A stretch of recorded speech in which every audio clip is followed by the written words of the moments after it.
Okay, so basically after I don't know, let's take for example this frequency 1.8 megahertz, and the output was 7.5 volts peak to peak at this frequency. Let's see, let's take this frequency, let's see what we get. So basically my frequency was 1.8 megahertz,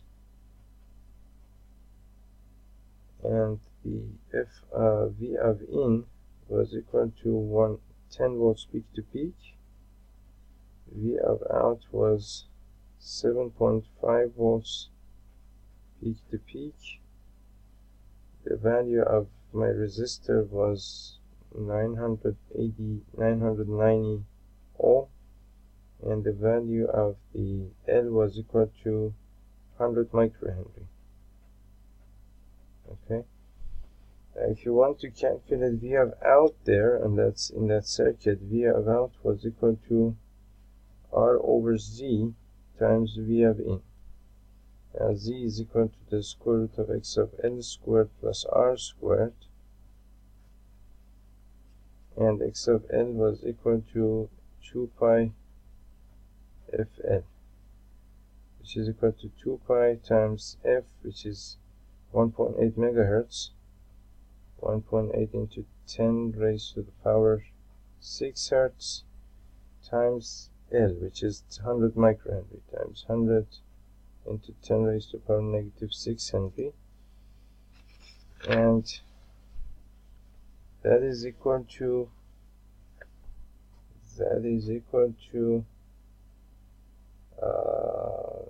that is basically 180 times 2 is equal to 360 pi. 360 pi. 180 times 2 is equal to 360 pi, so X of L is equal to 360 pi ohm. Okay. Now Z, the value of Z is equal to the square root of 360 pi squared, all squared, plus R squared, which is 990 squared, and that is equal to the square root of 360 pi all squared plus 990 squared is equal to 1503. Is equal to 1503 ohm. So Z is equal to 1503 ohm. Now I have my Z, I have my, well, I don't need really X of L, so V of out at that frequency is equal to 990 divided by 1503 times 10 volts. So 990 divided by 1503 times 10 volts, which is equal to 6.58, 6.6 volts. 6.6 volts peak to peak. But actually the output was about 7.5 volts. Okay, which is kind of close. I have basically no context over here to basically compare the two. I have no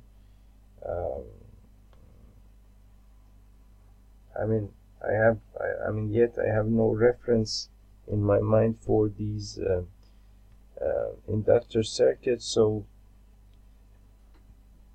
that's basically I suppose the best that you can get. Or let's calculate another voltage over here. So for example, this voltage over here.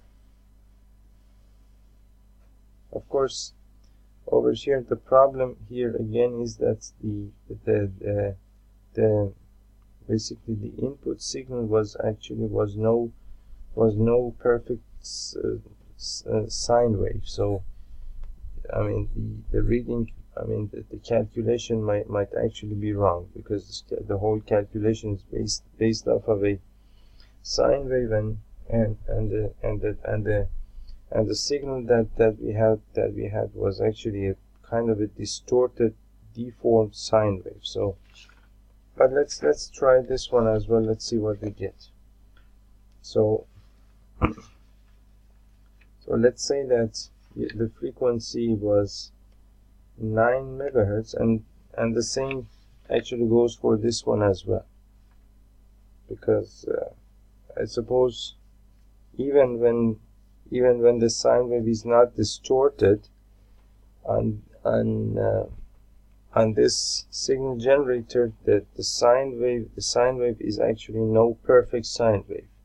And even I think then the same thing happens on the other signal generator as well. So in order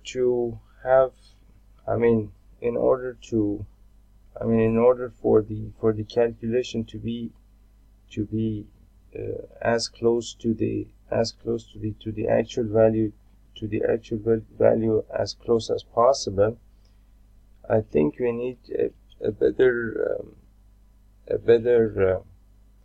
signal generator. These signal generators are, what they create, the kind of sine wave that they create is actually in reality it's no sine wave. It's just kind of distorted. And when we drive it to these frequencies like 9 megahertz and so on and so forth, then it's completely deformed. So you cannot expect basically your calculation to be anywhere close to this value. But let's see what we get. Okay, so if your frequency was 9 megahertz and V of in, let's take it as 10 volts peak to peak, and let's calculate your resistor was 990 ohm,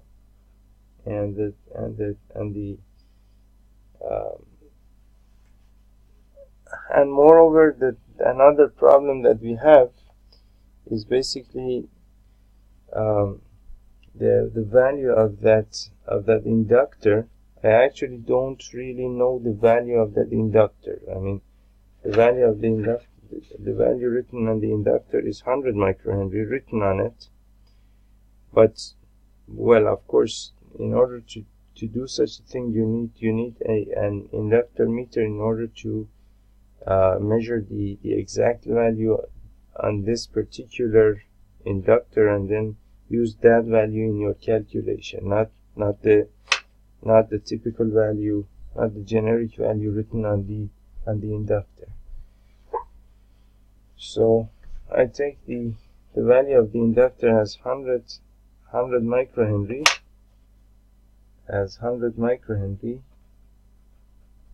and to calculate the output, let's calculate the reactance of the inductor as 2 pi fl, which is equal to 2 pi times the frequency 9 megahertz, 9 into 10 raised to the power 6 hertz, times the inductance, which is 100 microhenry, so into 10 raised to the power negative 6. These two you will cancel out, and then you have 900 times 2 is equal to 1800 pi ohm. That's X of L. And then the value of Z is going to be equal to the square root of 1800 pi whole squared plus 990 squared, and that is equal to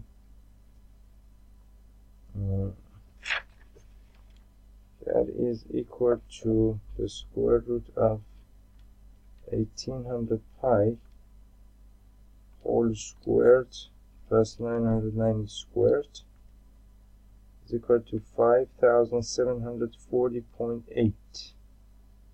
equal to 5740.80. That's the value of your Z. Now the value of your V of out here, V of out is equal to R2 Z times V of in. So V of out is equal to 990 over 5740.8 times 10, which is equal to 990 divided by 5740.8 times 10, which is equal to 1.7 volts, for example. Gives me 1.7 volts peak to peak. But again, there are a few things over here that are actually, first of all, is the inductance of that inductor. We don't know the exact value of that, and but we will hopefully find some way in order to calculate that using the same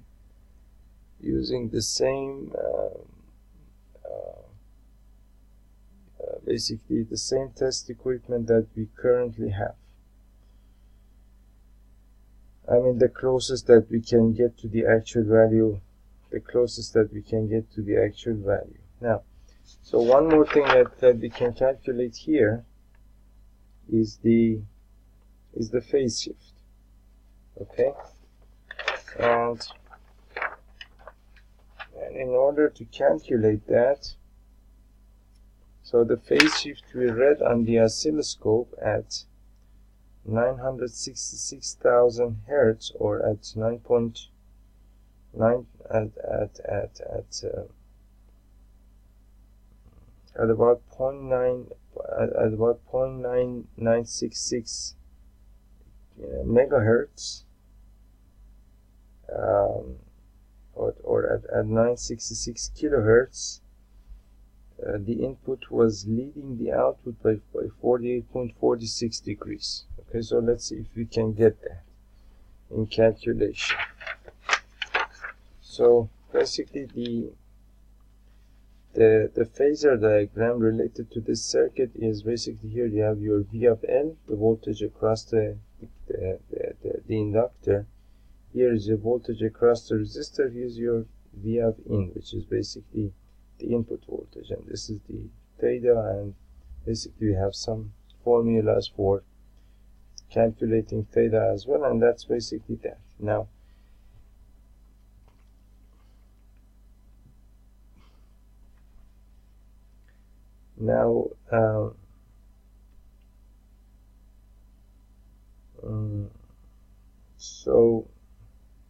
so in this circuit, you can see that if you are V of R and V of in must be leading V of R, right? Input is leading the output, so the input was actually leading, and that's the angle by which the input leads the output. So now let's go over here and see if we can get the value of the phase shift. So in order to get the value of the phase shift, what you can do is tan of theta is V of L to V of R, the voltage across the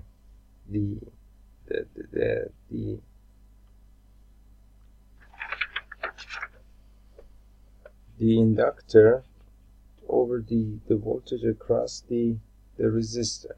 But I don't want to actually use this relationship. It's a lot of trouble. I'll simply use X of L by R, for example. So tan of theta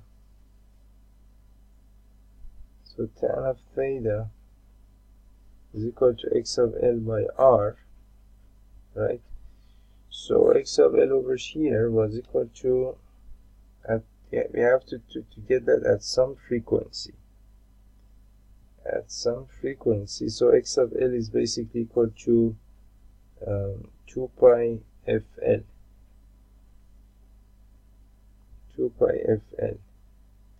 and the frequency that we used was 966 kilohertz. So I take the frequency as 966 kilohertz.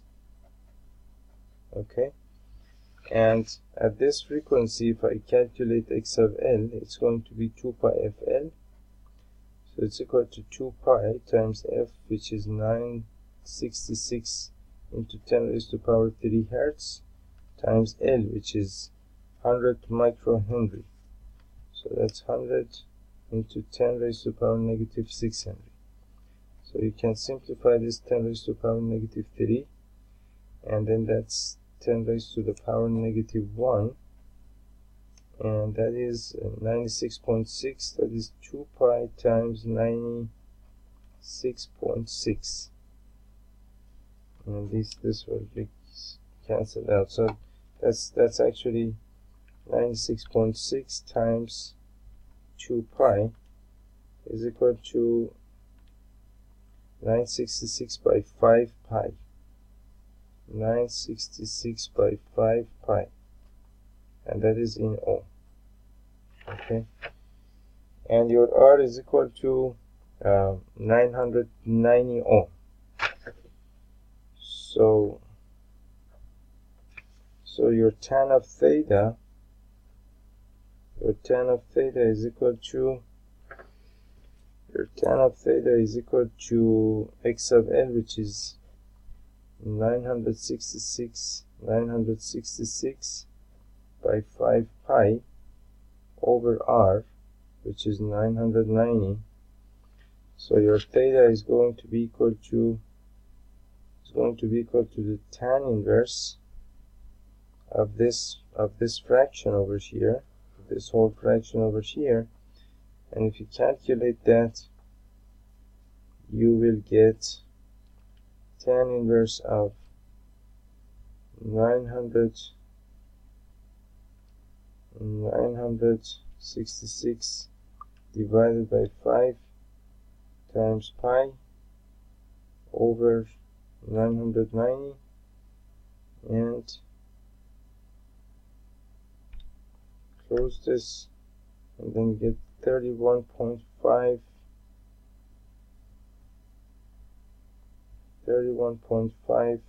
degrees. Over there we calculated something about 48 degrees.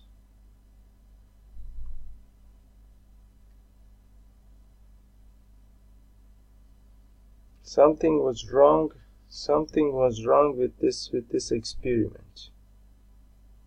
Either I don't know.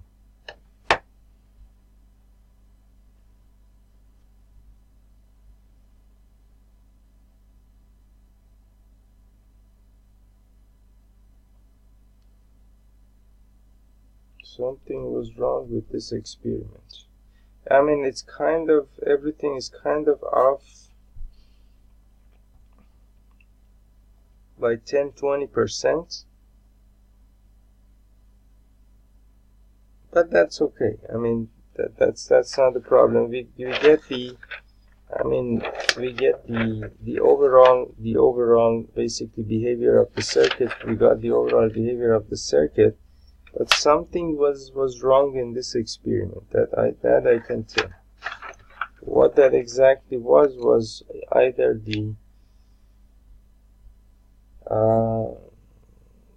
I don't know, either the value that I'm reading on this thing over here, on this inductor, or something else, something with the experiment itself. I don't know, but basically we got the overall behavior of the circuit. We now understand it. That's the important thing. Otherwise, the rest of things, it doesn't really matter what that was. Okay, so now that is that. So the next thing that we have is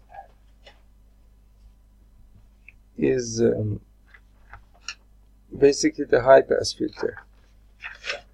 That we will do some experiment for that in the next video using a resistor and an inductor, and then we will get it. So I'll see you in the next video. Thank you.